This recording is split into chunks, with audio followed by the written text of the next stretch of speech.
nessa terra para cairmos à espada e para que nossas mulheres, nossas crianças sejam por presa, não seria melhor voltarmos ao Egito? Vou ler até aqui, depois a gente continua no decorrer da palavra. Aqui, irmãos, aqui a gente vendo essa história aqui da palavra de Deus. Nesse momento a gente vê que foi um momento em que Deus levanta 12 homens das tribos de Israel. Ele comunica a Moisés para que essas 12 pessoas fossem espiar a terra. Então a gente vê aqui porque o povo chegou a esse ponto de desejar voltar para o Egito, de desejar voltar para a terra no qual eles eram escravos. Então a gente vê, irmãos, um pouquinho bem antes, que é do 13, que diz que esses 12 espias foram escolhidos minuciosamente, que eles eram os cabeças da tribo, eles não eram os líderes da tribo, mas eles futuramente poderiam liderar as tribos, por eles ser os filhos mais velhos dos tribais. Então essas 12 pessoas encabeçaram de espiar a terra, a terra que emana leite e mel. Então essas pessoas, eles foram, junto com eles foi Josué e Caleb, então formando 12 pessoas. E o que a gente tem, irmãos? Que eles passaram 40 dias espiando a terra. O Senhor ordenou para eles observar a terra, se a terra era produtiva, se a terra era árida, se a terra tinha mantimento suficiente, ou seja, irmãos, eles foram sondar aquela terra. Então a gente vê que quando eles voltaram dos 40 dias de expedição, a palavra de Deus vai dizer que eles começaram a desenvolver tudo aquilo, o relatório, eles passaram adiante o relatório daquilo que eles viram na terra, Quando eles viram, a palavra de Deus vai dizer que eles trouxeram 2 pessoas para carregar o cacho de uva daquela terra, 2 pessoas, Então, digamos que foi muito, como se fosse uma tonelada ali eles carregando. O negócio foi muito bom. Eles viram que a terra estava produtiva e a todo vapor, irmãos. Mas só o que deixava eles temendo naquela terra? Aleluia. A gente vê que a palavra de Deus vai dizer que eles ficaram temendo naquela terra porque eles viram os filhos de Anequins. Eram filhos do qual eles temiam, que eram gigantes naquela terra. A palavra de Deus vai dizer que eles começaram a falar para o povo, junto com Moisés e Arão, que estava ali diante do arraial, começaram a desenvolver o histórico, porque eles apontaram naquela terra que era a terra dos cananeus, Então a gente vê, irmãos, que o povo começou a temer. Foi onde eles falam assim: para que nos trouxe aqui o Senhor? Para perecermos? Para nossos filhos, nossas mulheres morrerem? Aí você vê, irmão, logo o desânimo abateu aquele povo. Eles esqueceram de que Deus, com o braço forte, havia tirado eles do Egito, e a nuvem ainda continuava no meio deles. A nuvem que tirou eles do Egito junto com Moisés, a nuvem acompanhou eles até a peregrinação deles no deserto. E a gente vê que aí a gente vê, irmãos, que o povo começou a perecer, o povo começou a sofrer porque começaram a murmurar. Eles desejavam voltar para o Egito. E a gente vê que não é diferente na nossa vida, quando a gente outrora éramos do mundo e que hoje estamos na presença de Deus. A gente mas a gente vê pessoas do nosso lado muitas vezes fraco e que não querem mais buscar a presença de Deus. A gente vê pessoas fracas que não querem mais sentir o Deus vivo em seu coração. Então começam a murmurar e começam a ficar fracos na fé e na caminhada. Esse povo que desejava voltar ao Egito, irmãos, é o mesmo que abandona Cristo hoje. É o mesmo que outrora levantaram a mão e que abandona o Senhor hoje.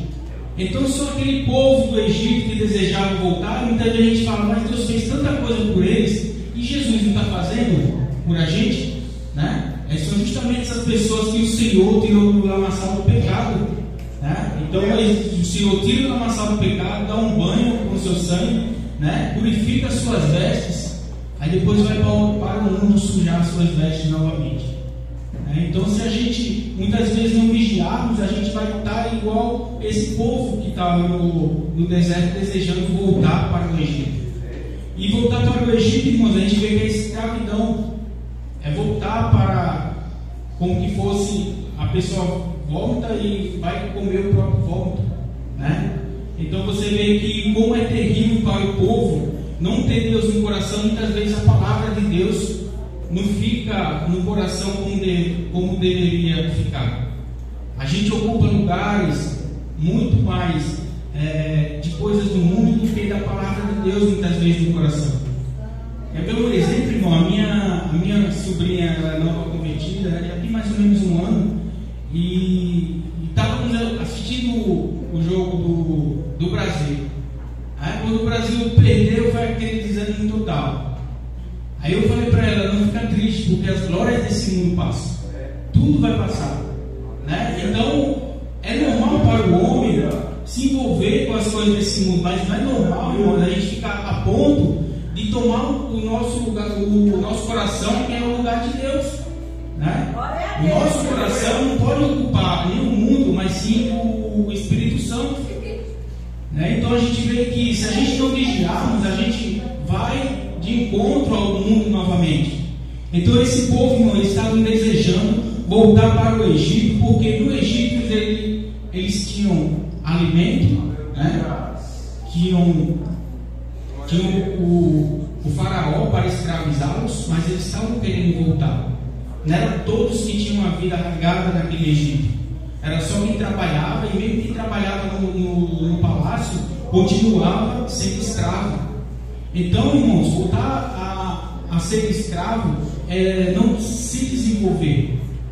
Voltar à escravidão é a pessoa opinar para que não cresça na vida. Para a gente crescer na vida, a gente tem que avançar, e foi isso que Deus fez quando tirou eles do Egito. Eles deveriam avançar para a terra prometida. E outrora aquela terra que mandava leite e mel, já pertencia a Jacó. Só que com a fome em Canaã, eles foram para o Egito. E 400 anos depois, quando Deus leva eles de volta para a terra que manda leite e mel, a terra já estava ocupada. Nações tinham ocupado aquela terra. Então, irmão, a gente vê que a palavra de Deus vai dizer que os amalequitas habitam na terra do sul, e os beteus, e os jebuseus, e os amorreus habitam nas montanhas, e os cananeus habitam ao pé do mar e pela ribeira do Jordão. Ou seja, era um povo terrível, era um povo áspero. Quem habitava nas montanhas eram os anequins, então eram os gigantes. Então, irmãos, a gente vê que aquele povo logo perdeu a fé em Deus. Aquele povo logo começaram a perecer, porque a murmuração foi chegando ao ouvido do Senhor. Aqui na continuidade do 14:4 vai dizer assim: diziam uns aos outros, levantemos um capitão e voltemos ao Egito. Ou seja, irmão, se eles fossem falar para Moisés não ia aceitar que eles deveriam voltar para o Egito. Então eles resolveram levantar entre eles um capitão, ou seja, um que fazia parte da panelinha deles ali, né? Ó, não vamos levar o caso a Moisés, senão ele não vai querer dar ouvido para a gente. Então vamos levantar um aqui que vai nos conduzir de volta ao Egito, né? No 5, então Moisés e Arão caíram sobre os seus rostos perante todo o ajuntamento dos filhos de Israel. E Josué, filho de Nun, e Caleb, filho de Jefoné, dos que espiaram a terra, rasgaram suas vestes e falaram a toda a congregação dos filhos de Israel, dizendo: a terra pelo meio da qual passamos a espiar terra muito boa. Se o Senhor se agradar de nós, então nos porá nessa terra e nos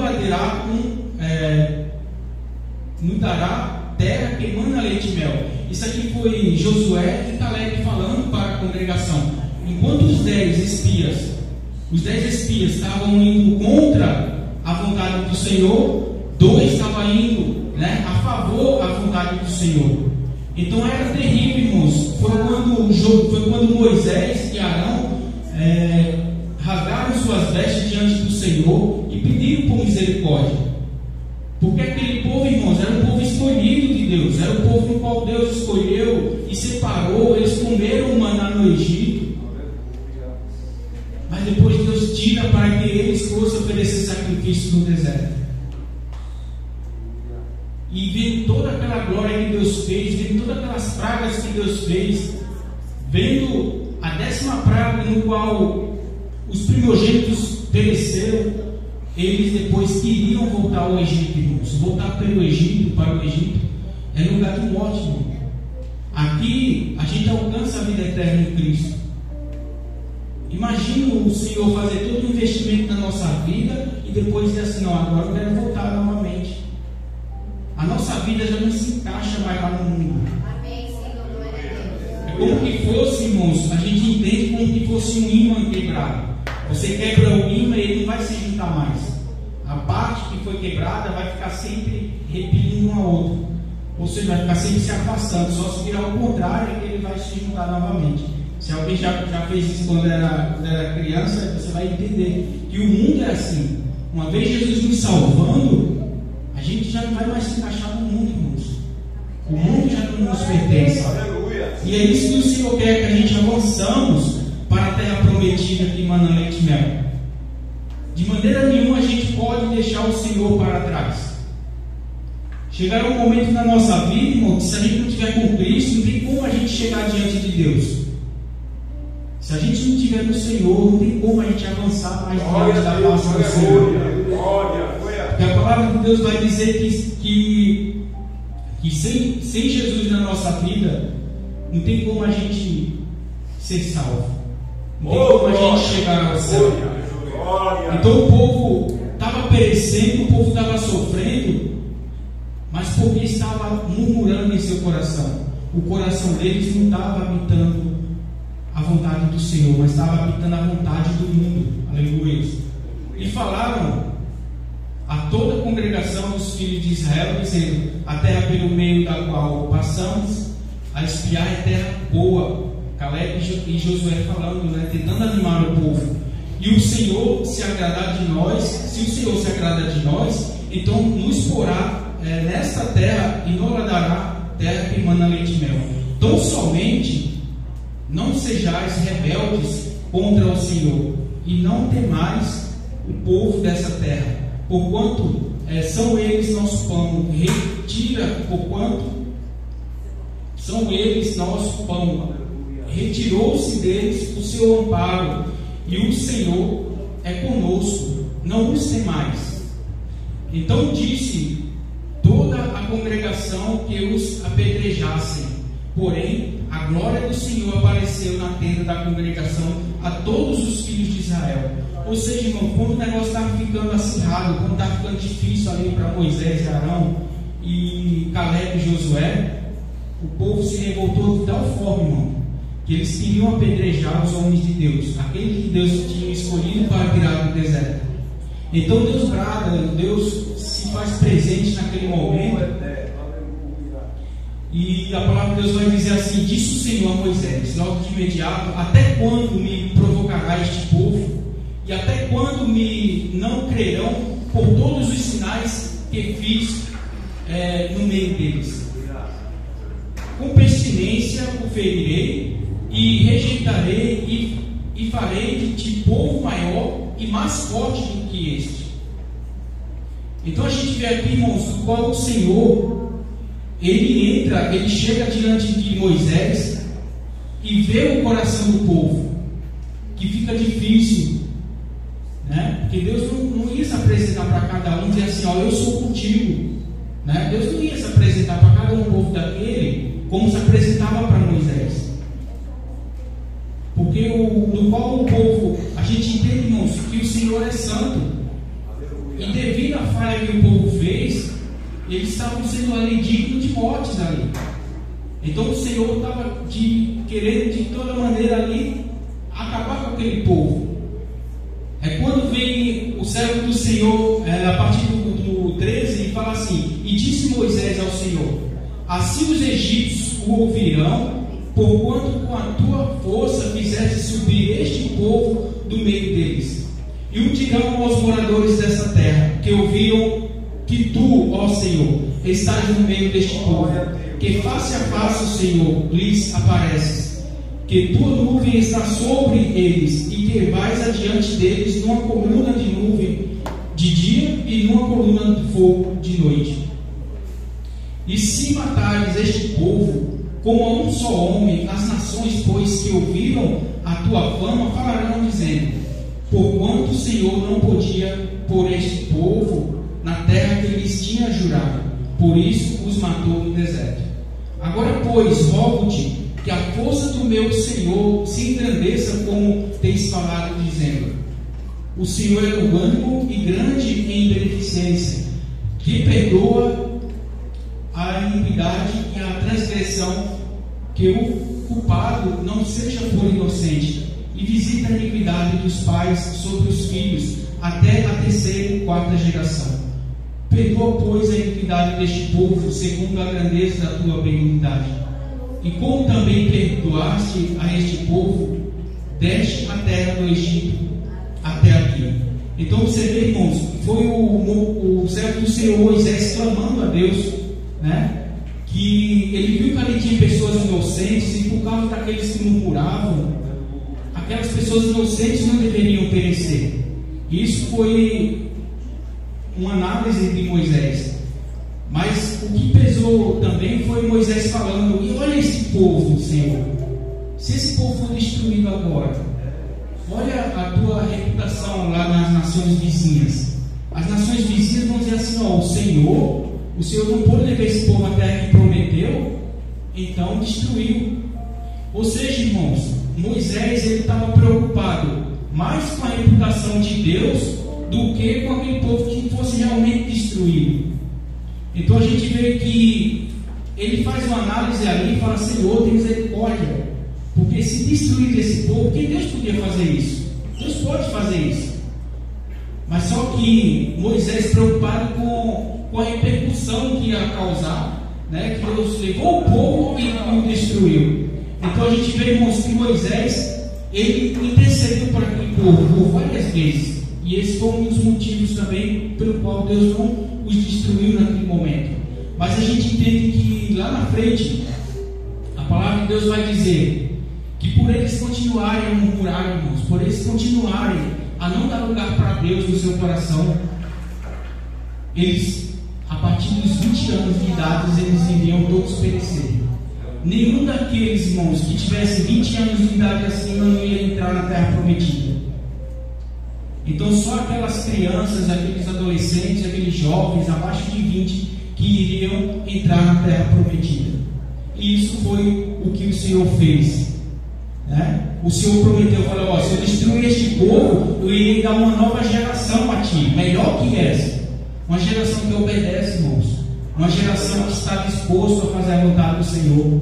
Uma geração que ora. Uma geração que está atento aos sinais dos fins dos tempos. Essa é a geração que o Senhor quer. Uma geração, né, que está de joelho, clamando por misericórdia, né? Porque a gente entende que os tempos estão difíceis cada dia. Os dias estão se abreviando cada dia, né? Então a gente vê que se não for a misericórdia do Senhor na nossa vida, se for os livramentos do Senhor, né? E a gente entende que a palavra de Deus vai dizer que aos poucos aquele povo foi perecendo. Veio pragas, veio peste, veio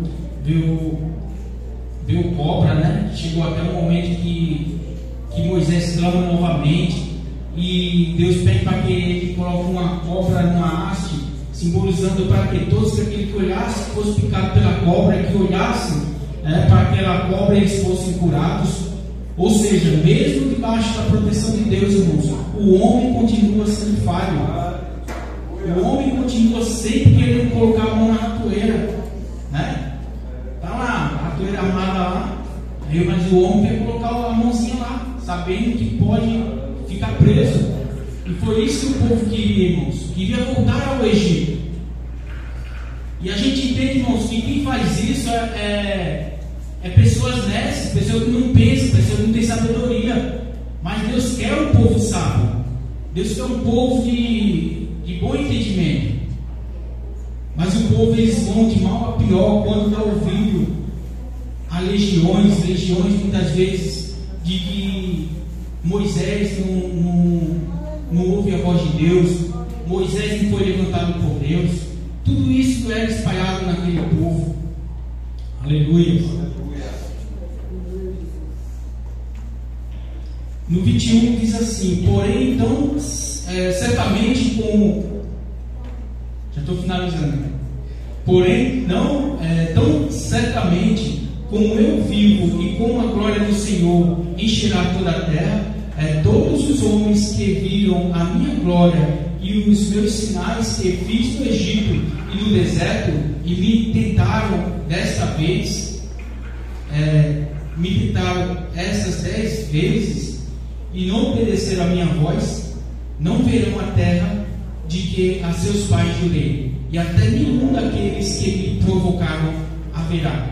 Porém, o meu servo Caleb, porquanto nele houve outro espírito e perseverou em seguir-me, e eu levarei a terra em que entrou, e a terra somente a possuirá em herança. Ora, os amalequitas e os cananeus habitam no vale. Tornai-vos amanhã e caminhai para o deserto pelo caminho do Mar Vermelho. Então a gente vê, irmãos, que o Senhor foi na vida daqueles espias, né? O Senhor fez com que eles sondassem a terra, foram abençoados porque eles foram e voltaram sem eles perecerem lá, sem eles serem presos, sem que foi 40 dias, no período de 40 dias eles estiveram visitando essa terra. Como eles eram estranhos, irmãos, então de imediato eles poderiam ser pegos. A palavra de Deus vai dizer, irmãos, que um dos que foram falou assim: nós somos como gafanhotos diante deles, e na visão dos gigantes também somos como gafanhotos.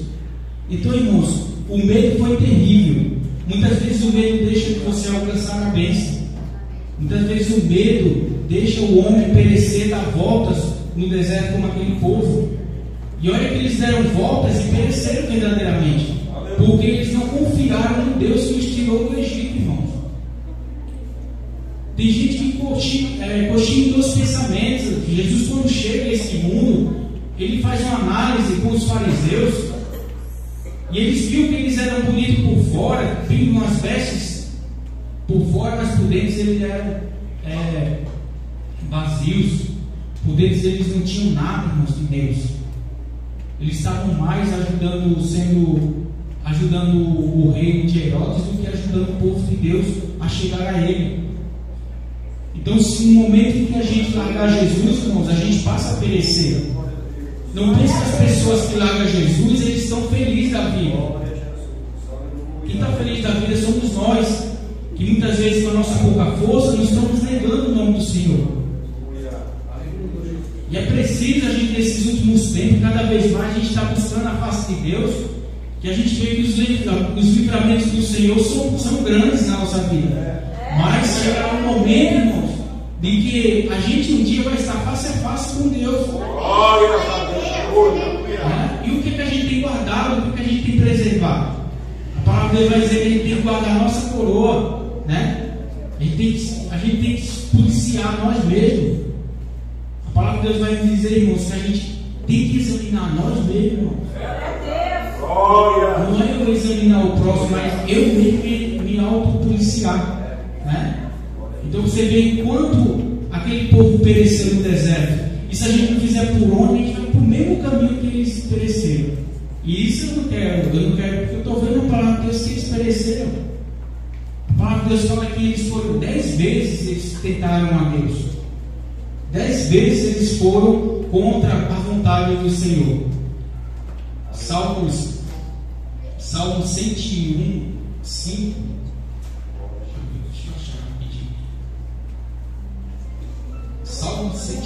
Senhor. Aleluia. Glórias a Deus. Louvado seja o nome do Senhor.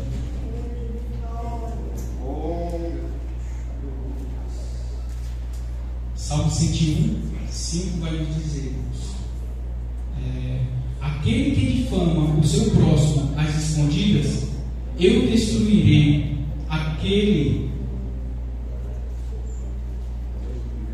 Aquele que tem olhar altivo e coração soberbo, não o suportarei. Então você vê que Deus não suporta, irmãos, o soberbo. Deus não suporta aquele que vai contra a sua palavra. Estamos, irmãos, numa terra onde a gente é como que fosse um diamante sendo lapidado. A gente é bruto, a gente muitas vezes é ignorante, mas quando entra a palavra de Deus, a gente começa a ser lapidado. E o Senhor, Ele vai nos lapidando, vai nos provando, e se preciso nos leva para o fogo, irmãos, também para ser provado também. Porque quando o ouro ele se torna perfeito diante dos olhos humanos, é porque ele passou por uma certa temperatura e atingiu o objetivo. E assim Deus faz na nossa vida.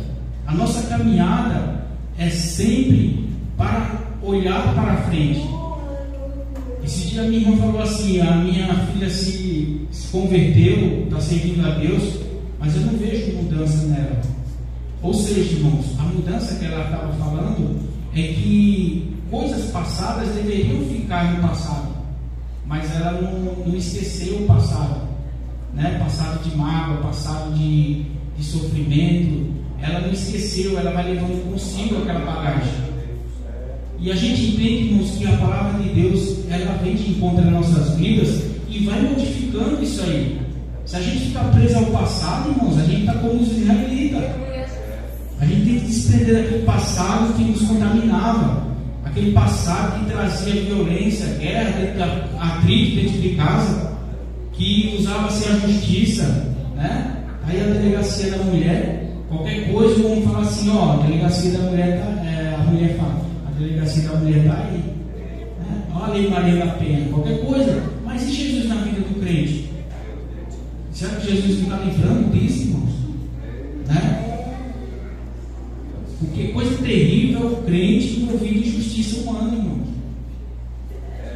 Coisa terrível é o crente envolvido em justiça do homem. Aí depois vai dizer assim: ó, mas não é crente? Até o vizinho vai se levantar: ó, mas não é crente? Né? Mas a gente espera unicamente pela justiça de Deus. Porque essa não falha, essa justiça é soberana, irmãos. Ela é eterna, amém, irmãos? Sim, agradeço a Deus por essa oportunidade. Eu não sou pregador, mas o Senhor foi isso que o Senhor colocou no meu coração, amém? Você agradece ao Senhor.